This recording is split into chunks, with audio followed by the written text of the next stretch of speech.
Bienvenidos queridos hermanos, Dios les bendiga. Esta es una nueva emisión de formación ministerial, una emisión pensada, diseñada para que los que queremos servirle al Señor pues nos vayamos capacitando para hacerlo cada día mejor.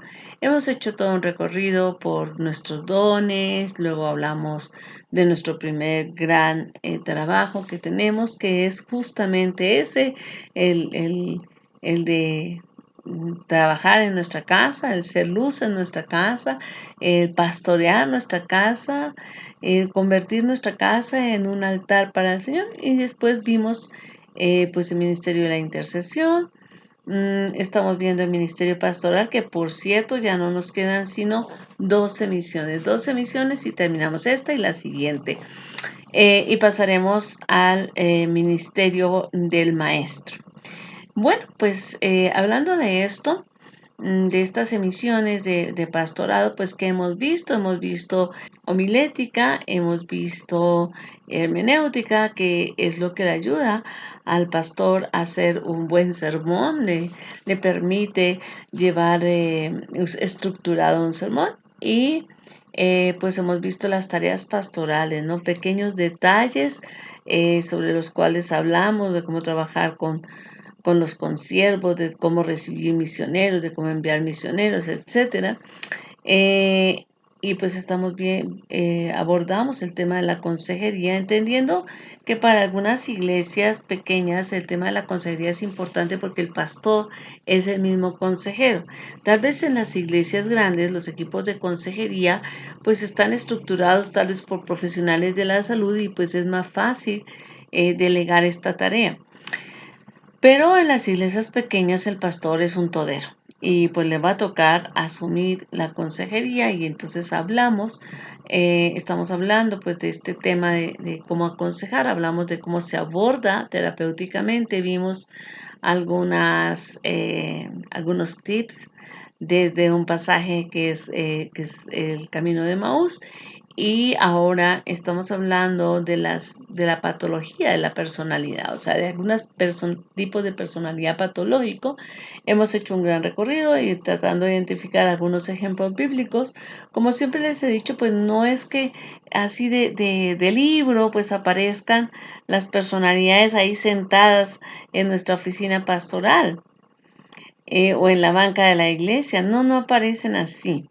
Realmente algunos son más o menos mm, y presentan más o menos características de estas patologías. Así que, pues, para, para poderlos conocer a nuestros congregantes y darnos cuenta qué tendencia, porque no van a llegar exactamente, muy pocos, llegarán, claro, algunas personas muy marcadas con estas patologías y otros apenas dan visos de esto, pero nos ayuda a conocer la patología de la personalidad. Como les decía, hoy es el penúltimo programa. Vamos a ver tipo de personalidad obsesivo.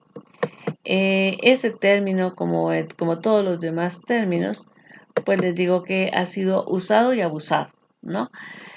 Porque todo el mundo te dice, eres muy obsesivo. Ahora, a ver de dónde procede este término obsesivo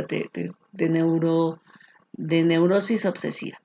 Bueno, Freud definió la neurosis obsesiva. De hecho, él la definió como una estructura de personalidad que manifiesta pues algunos fenómenos o algunos actos compulsivos, ¿no?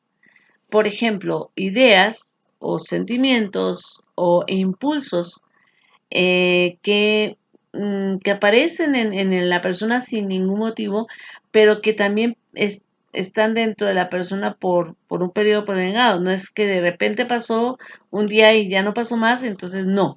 Ahí no podemos considerar este tipo de estructuras. Si una persona, por ejemplo, hoy dice huelo a feo porque no me bañé y a lo mejor ni huele, pero ya se siente que huele a feo, bueno, pues no puede ser esa idea sí, esa idea que está teniendo que pues no la vamos a considerar una obsesión, no le vamos a decir, oye, estás obsesionada con esto porque no lo está, porque tiene una causa, en primer lugar, si no te bañaste y puede ser que no huelas, pero para ti hueles, Y en segundo lugar, no es que siempre seas así. Pero la personalidad obsesiva sí aparecen estas ideas, estos pensamientos, estos impulsos sin ninguna razón aparente. Y la persona, el sujeto, entonces los vive, no los siente repugnantes en su ser. Y entonces como no tienen sentido, no, como no puede hacer otra cosa, como aparecen en su pensamiento, en su personalidad, en su ser interior y están ahí marcándole, entonces él reacciona, el sujeto reacciona a través de rituales para enfrentar estos pensamientos, ideas o impulsos obsesivos y entonces suprimirlos, acabarlos. Entonces así se produce un círculo vicioso porque la persona tiene estos pensamientos o ideas o impulsos obsesivos, esto le despierta angustia y a mayor angustia, mayor obsesión. Me explico. Por ejemplo, una persona que se siente sucia, que se siente que a su mente están viniendo pensamientos de esto es una porquería, eh, eh, yo soy una porquería, estoy sucio. Entonces, lo que puede hacer, el ritual puede ser, voy a limpiar todo con cloro, sí, desde lo más pequeño hasta lo más grande y lo dejo todo desinfectado y todos los días reacciono así. ¿Por qué? Porque todos los días siento esto. Entre más limpio, más me angustia y entonces ya limpié las cosas grandes, ahora me voy a ir por las rendijas, ¿no? Y estoy limpiando las rendijas y digo, ¿y qué tal que en las manijas de las puertas? Entonces a las manijas de las puertas. Entonces, quiero mostrarles que esto es un círculo vicioso que no acaba. La neurosis excesiva no para, avanza y se come al sujeto, ¿ok? Entonces conocí un amigo, un conocido, a quien yo le transcribía algunos, cuando estaba en la universidad le transcribía audios que él grababa, y no tomaba apuntes, sino que grababa y me traía los cassettes en esa época. Imagínate cuántos años hace. Y entonces yo me sentaba y empezaba a transcribirle en la máquina todas sus clases. Y yo detestaba que él viniera a mi casa. O sea, yo prefería ir a su oficina o encontrarme en algún lugar para que me entregara. Él era abogado, estaba haciendo una maestría. Pero si yo, o sea, él llegaba a mi casa y lo primero que decía es, ¿me permites tu baño? Y iba a bañarse las manos y oías cómo tiraba el agua, se lavaba las manos, salía. Apenas te alcanzaba el cassette y me alcanzaba el cassette, lo recibía yo y por educación le decía, ¿gustas un café, un té? No, no, no, gracias, ¿no? O sea, nunca recibía nada. Si llevaba muchísima sed y decía, mejor un vaso de agua, él te decía, pero permíteme el vaso y primero él lo lavaba en tu presencia. O sea, él estaba obsesionado con estas cosas del aseo, pero es porque la persona en sí misma se está considerando, por ejemplo, sucia. Tiene un pensamiento de soy sucio o de todo está sucio o todo está mal, me voy a morir, me voy a contagiar. Entonces, por ejemplo, esto de la pandemia ha hecho que mucha gente que traía una tendencia pues se haya exacerbado. Muy bien. Ahora veamos las características de la personalidad de un neurótico obsesivo. Bueno, primero que todo tiene obsesiones fóbicas. ¿Qué son las obsesiones fóbicas? Bueno, son formas en que la persona siente al pensar en algo, ¿no? O sea, invadiéndole inmediatamente un pánico que ya que esta persona, la persona está imaginando que lo que él piensa que le suceda. Por ejemplo, piensa que tiene un tumor maligno en cierta parte de su cuerpo, ¿no? Y siente, y entonces realmente empieza a tener esa fobia, ¿no? O piensa que si va a salir a la calle, le va a suceder un accidente, ¿no? Entonces está en esa obsesión temerosa que lo inhabilita.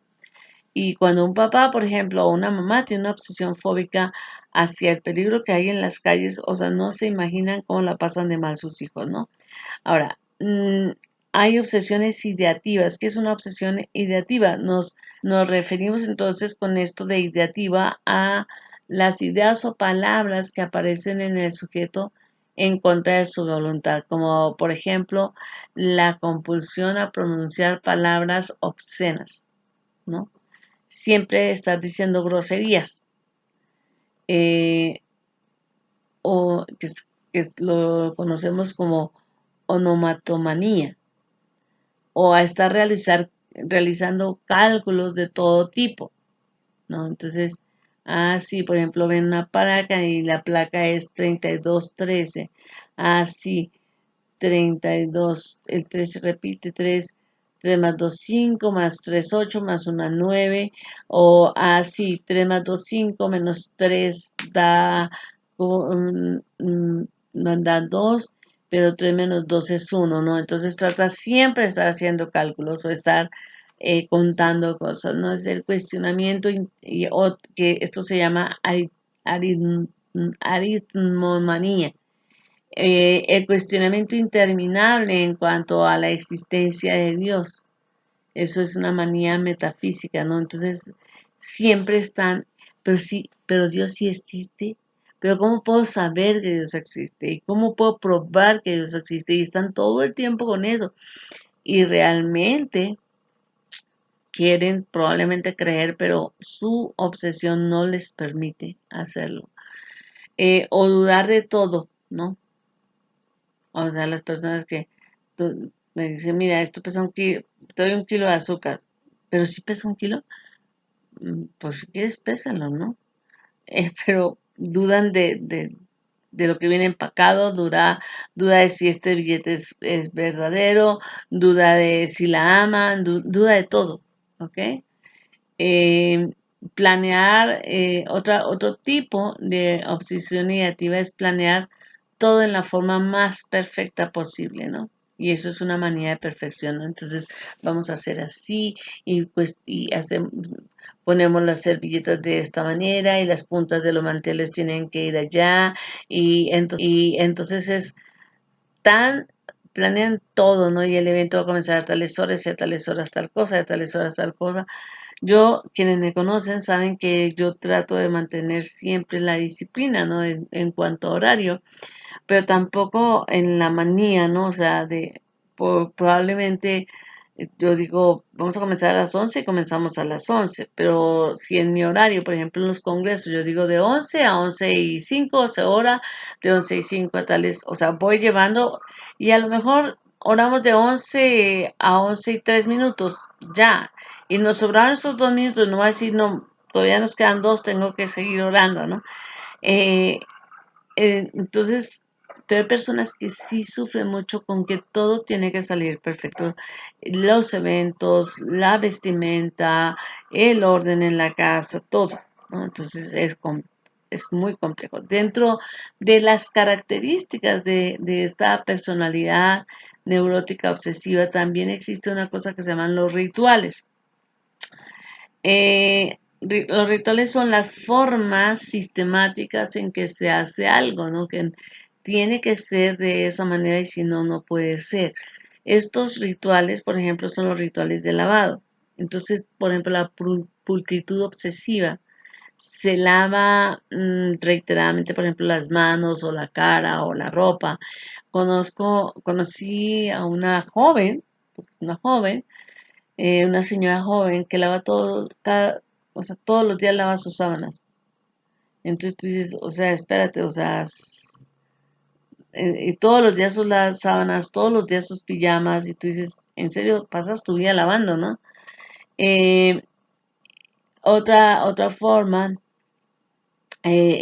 como les decía, lavar la ropa, lo cual le ayuda a calmar, o sea, lavar sus manos, lavar su cara, lavar su ropa, le ayuda a calmar un poco su angustia al pensar que puede ser contaminado por cualquier germen, ¿no? En mi experiencia, estas personas que llegan a este grado a veces vienen de momentos en que se han considerado muy, muy sucias y tienen muchas veces que ver con la violación, ¿no? el manoseo o si no la violación, sí por lo menos el abuso sexual. Los rituales de orden y simetría, ¿no? Sacarse la camisa siempre de la misma manera, ¿no?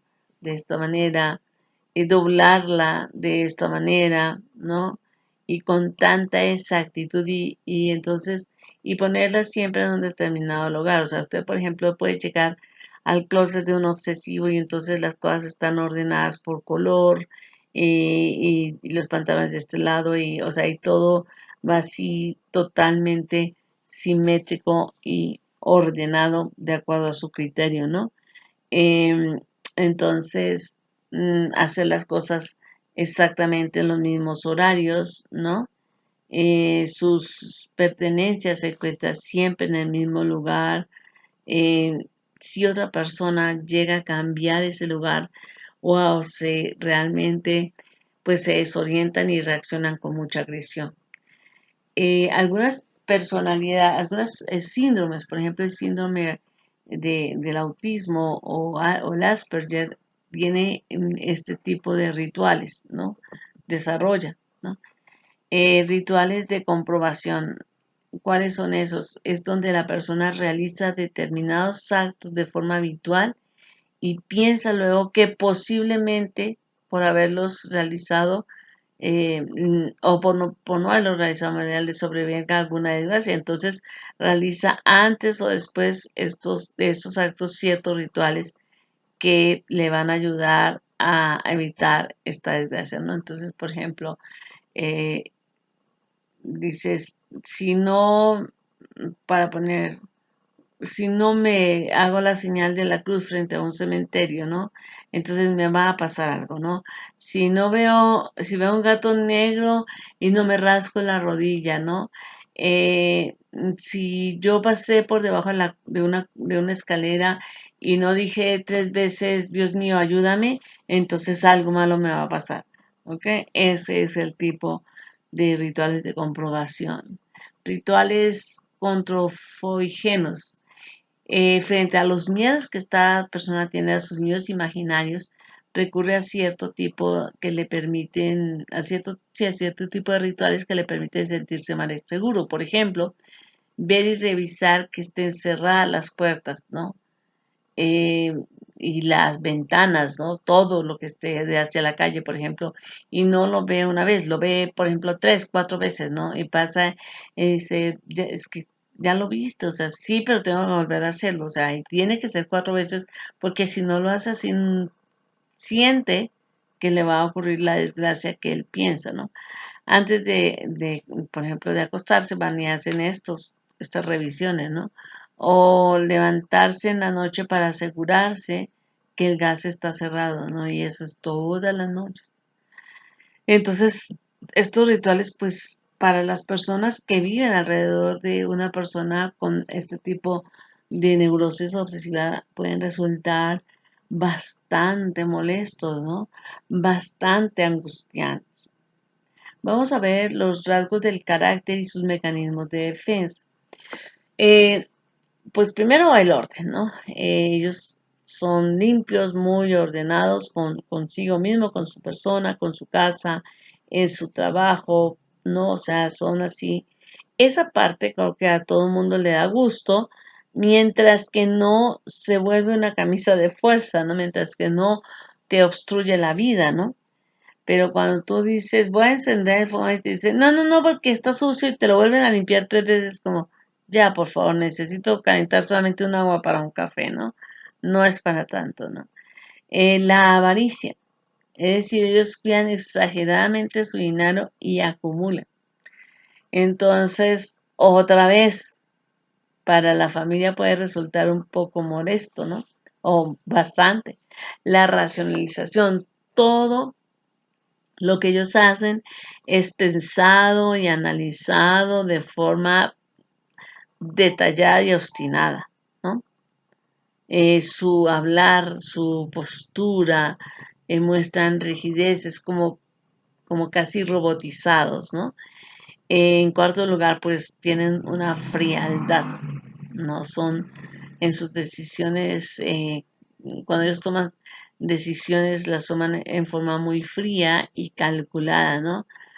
Tienen una incapacidad para disfrutar, para sentir, para expresar afecto o felicidad.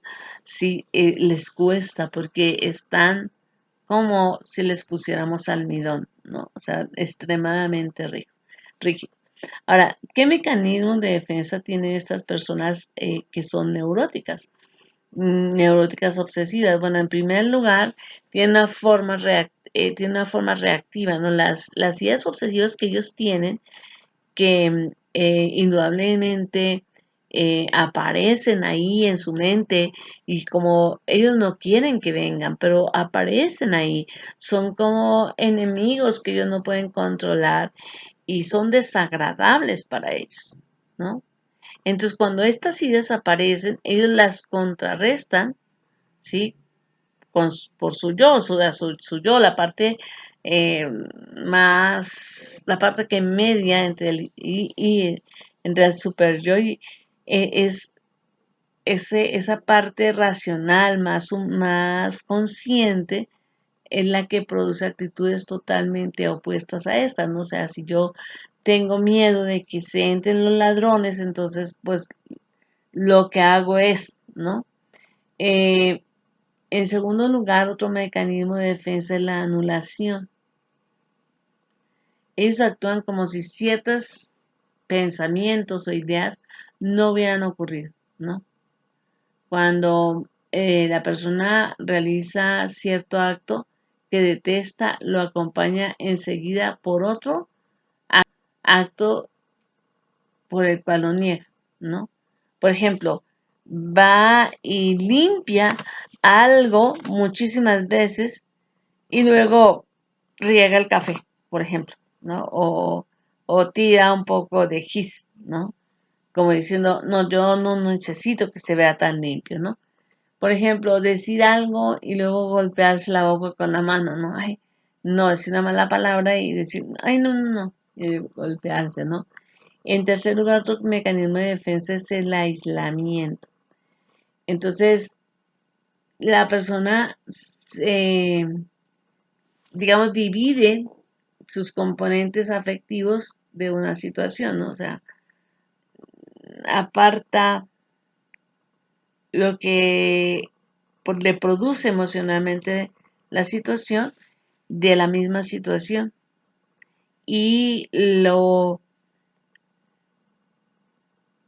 para tal vez con un ejemplo es más fácil, ¿no? Por ejemplo, si a él o a ella le da ansiedad ver al niño subirse una escalera, entonces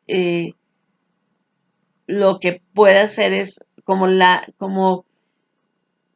tengo miedo a la escalera, como la ansiedad se produce porque el niño se va a caer, entonces no haría lo que una persona normal de decirle, oye, no te subas ahí o dame la mano y te ayudo a bajar, sino que lo divide y dice, yo no quiero sentir la ansiedad, entonces me voy. O simplemente, como dirían por ahí, me quedo paralizado porque es tanta la ansiedad que solamente me concentro en la ansiedad y no pienso en que sé que el niño puede tener un peligro, sé que por eso me angustio, pero no puedo proteger al niño porque los tengo separados. Mi ansiedad que me está comiendo frente a proteger al niño.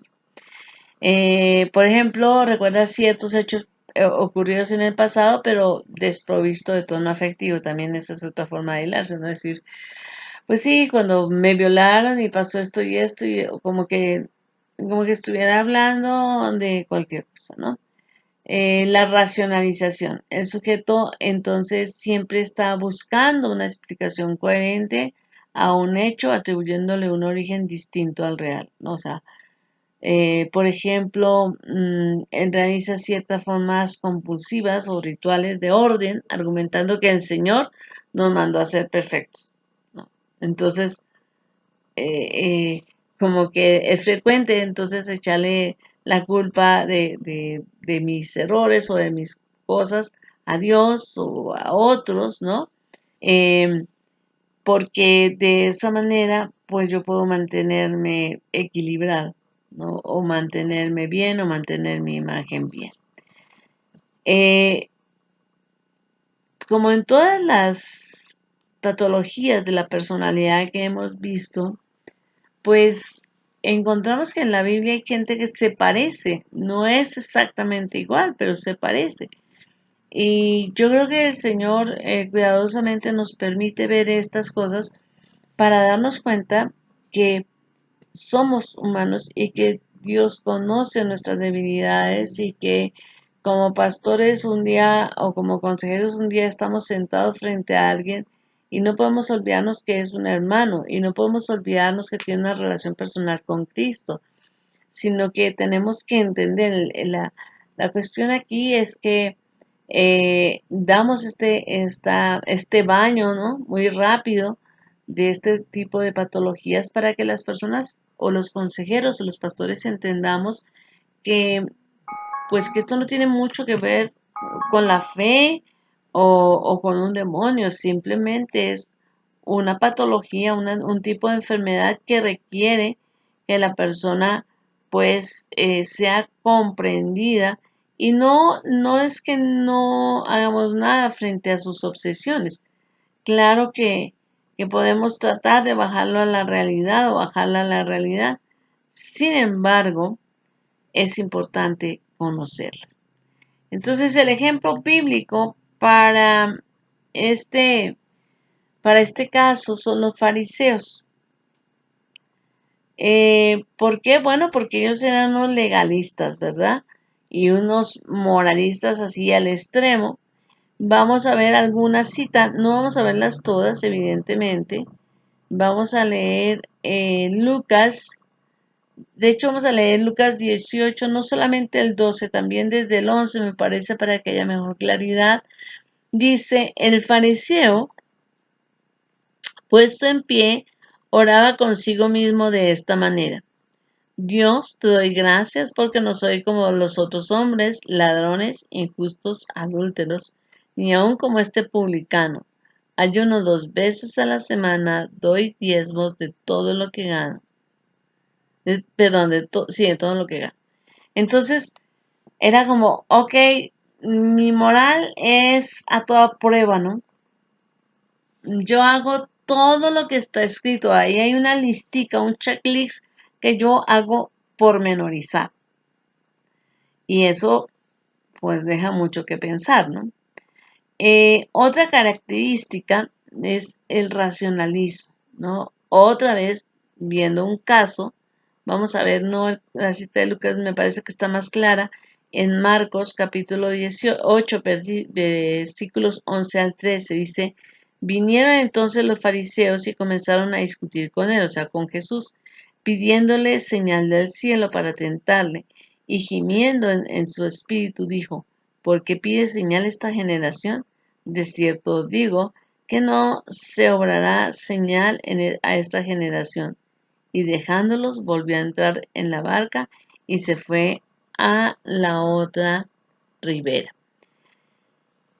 Entonces, ellos querían sistematizarlo todo, ¿no? Ellos querían mm, ver, agarrar lo que hacía, lo que decía Jesús, y tienes que hacer lo que nosotros creemos que es lo que se debe hacer para que nos compruebes a nosotros que tú eres verdadero. Si yo no lo puedo entender y no lo puedo explicar, entonces no existe o no es bueno. Entonces, los fariseos eran tan obsesivos que ellos podían leer toda la escritura, pero ellos se quedaban específicamente en las formas, ¿no? Ellos nunca leían, por ejemplo, o nunca se cimentaron en la gracia o en las promesas, no, muéstranos la ley, muéstranos lo que la ley dice y nosotros creemos, ¿de acuerdo? Por otra parte, vimos que una de las características de los neuróticos obsesivos es la avaricia. Y bueno, estos caballeros también tenían ese gran problemita. Ahí en Mateo 23, 25 dice, hay de vosotros escribas y fariseos hipócritas, porque limpiáis lo de afuera del vaso y del plato, pero por dentro estás llenos de robo y de injusticia. Dice que, en otra parte, dice que hacían grandes rogativas, ¿no? Para justificar quitarle el dinero a las viudas. Entonces, sí, los fariseos se caracterizaron por eso y lo que les molestaba tanto a Jesús era que Jesús sanaba, Jesús multiplicaba, daba todo sin pedir nada a cambio, pero ellos no eran así. La frialdad y la agresividad es otra de las razones de la personalidad obsesiva, otra de las características. Y vamos a ir a Lucas 11:52, ¿verdad? Sí, tenemos ahí Lucas 11:53. Dice, eh, hay de vosotros intérpretes de la ley, porque habéis quitado la llave de la ciencia y vosotros mismos no entrasteis y a los que y los que entraban se lo impediste. O sea, vaya, ustedes arrancaron el conocimiento, ustedes no solamente, porque ellos tenían acceso a la ley, pero a toda el Antiguo Testamento, y ellos no solamente se lo guardaron, sino que a la gente que pretendía mediante las enseñanzas de ellos mismos de entrar en la presencia de Dios, ellos les impidieron hacerlo. ¿Por qué? Porque ellos les pusieron muchos rituales para que lo hicieran. Entonces, lo importante no era amar a Dios de todo nuestro corazón y de toda nuestra alma, sino lo importante era lavarse las manos tantas veces, lo importante era llevar el comino de tal manera, lo importante era cómo se hacía la festividad de tal año.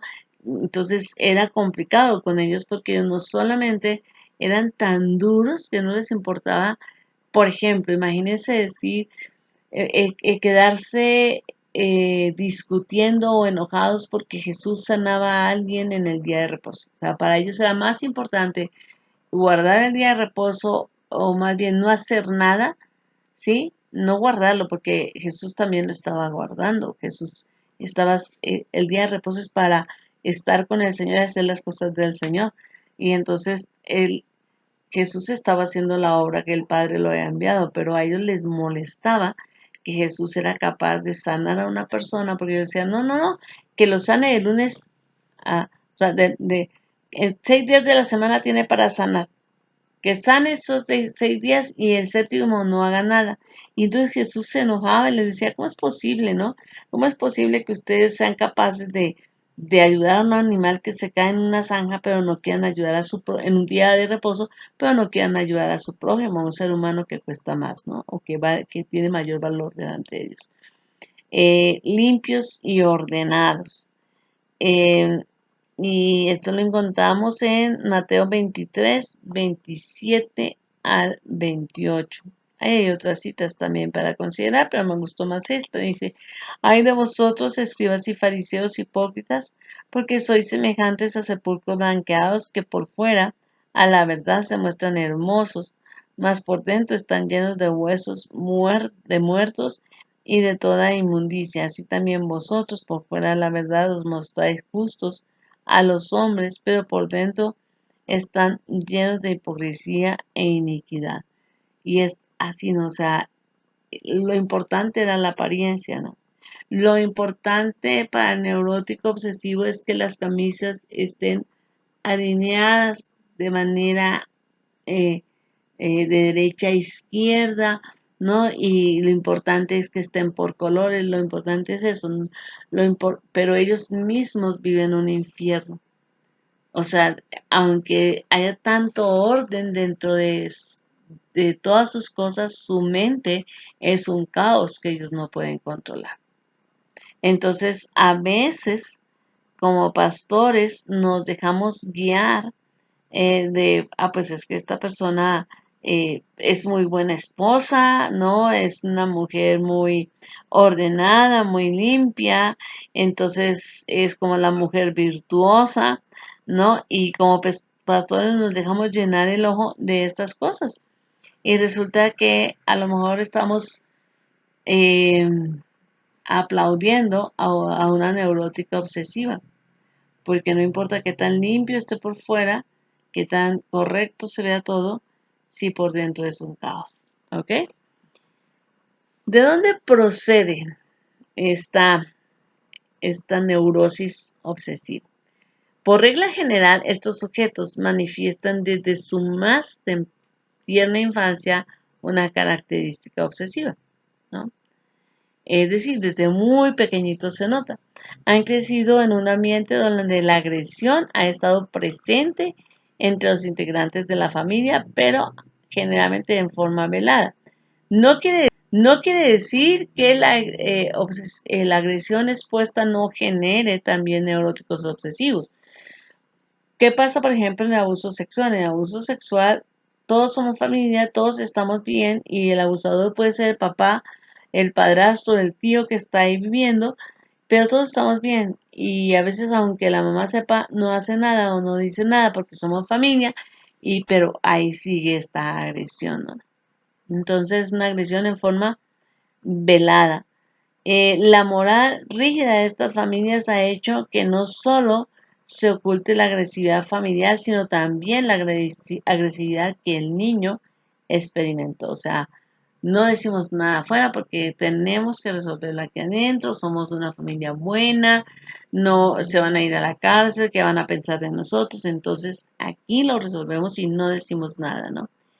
Entonces, y también se oculta, pues, lo que el niño, la agresión que el niño ha recibido, ¿no? Eh, esa agresión velada,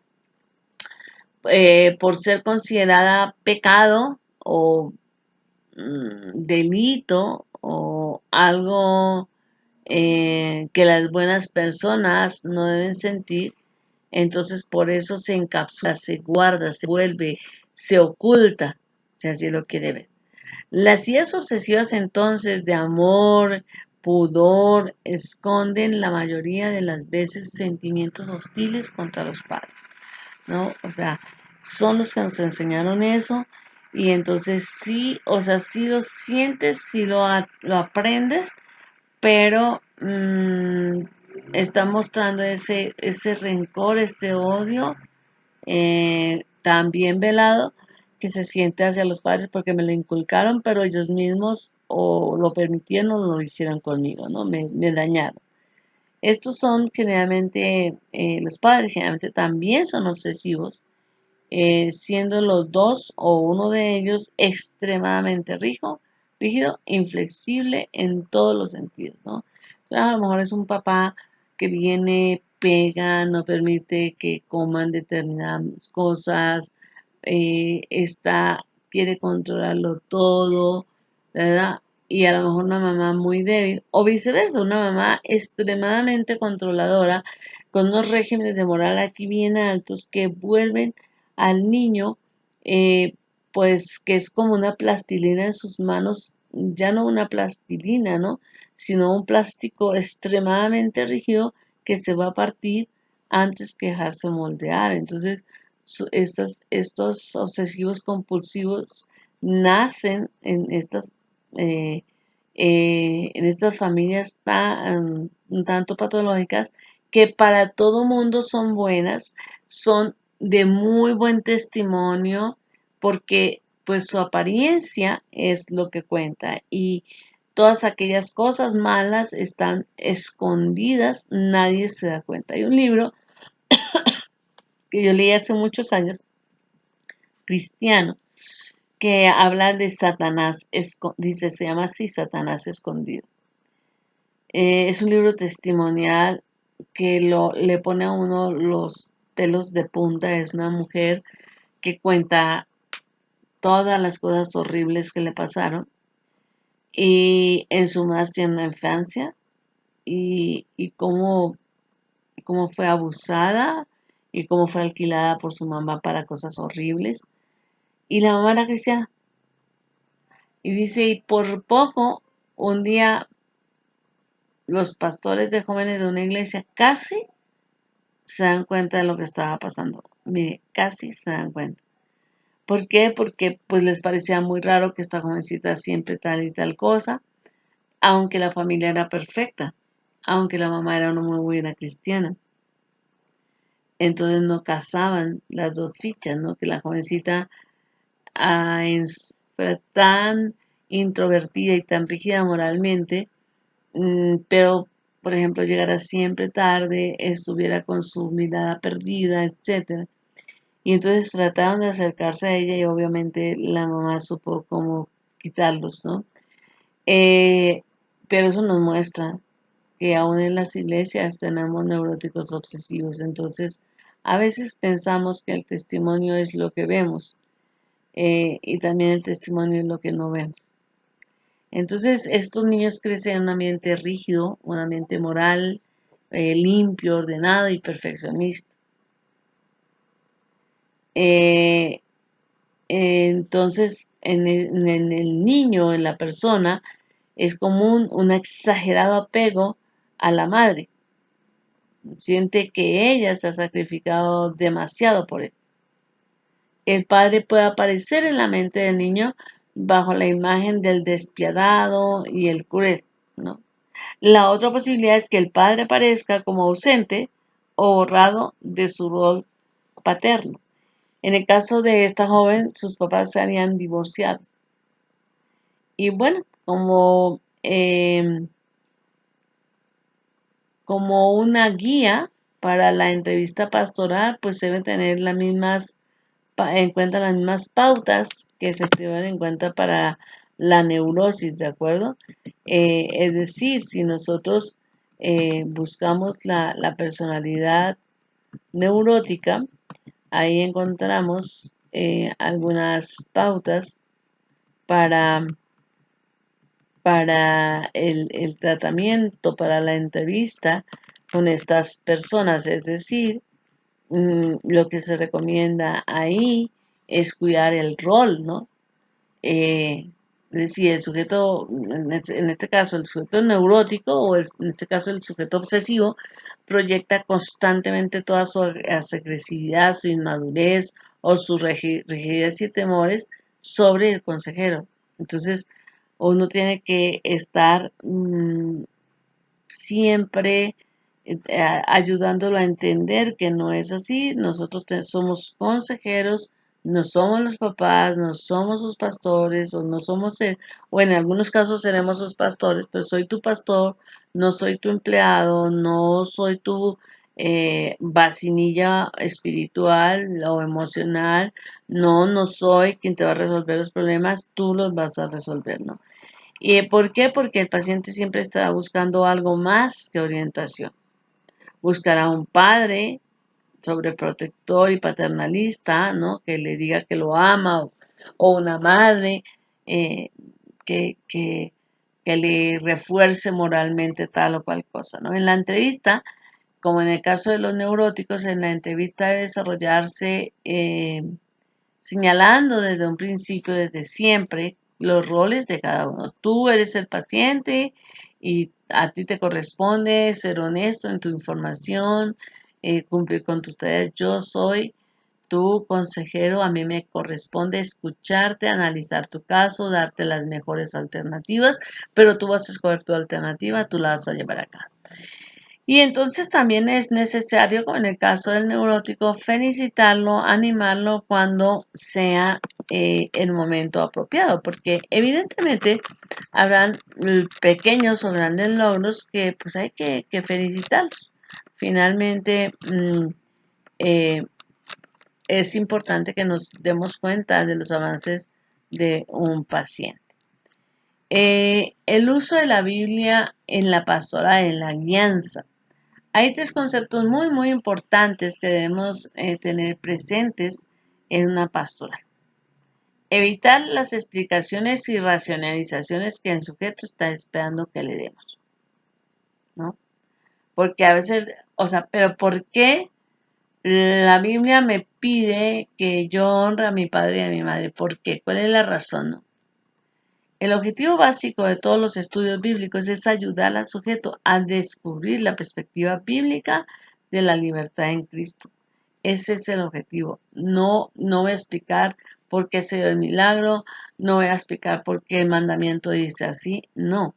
El objetivo es que entienda que, que se puede encontrar sanidad en el Evangelio, en el mensaje de Cristo y descubrir entonces cómo va a hacerlo, eh, cómo puede implementar lo que Cristo le está pidiendo para poder llegar a esa libertad.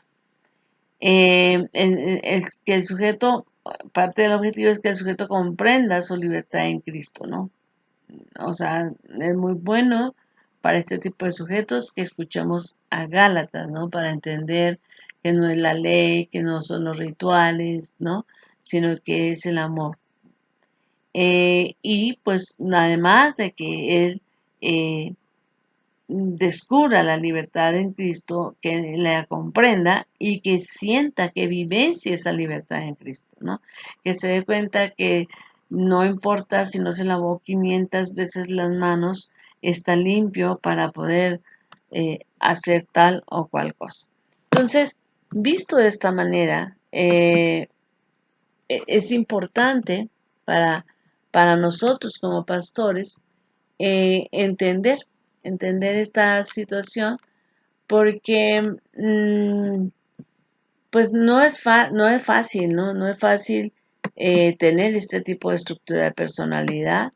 Eso no hace mal a la persona, simplemente nos muestra un tipo de patología, ¿no? Y visto desde esta patología, debemos entender que son seres humanos que necesitan nuestra ayuda, nuestro apoyo, pero que no, empatía no es simpatía, ¿no? Empatía es que me pongo en tus zapatos, te explico las cosas como necesitas, no como quieres, sino como es necesario para que bajes, para que entiendas y ya. Pero no voy a dar 10 vueltas contigo para explicarte como tú desearías. Te respeto, no te insulto, no creo que seas un mal cristiano, solo en que te voy a caminar contigo ese camino de la libertad en Cristo.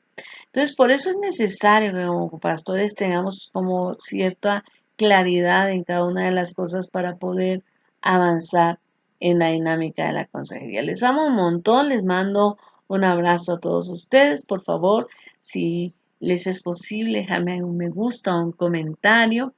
Si quieres replicar este video adelante y les amo en el amor de Cristo. Dios les bendiga.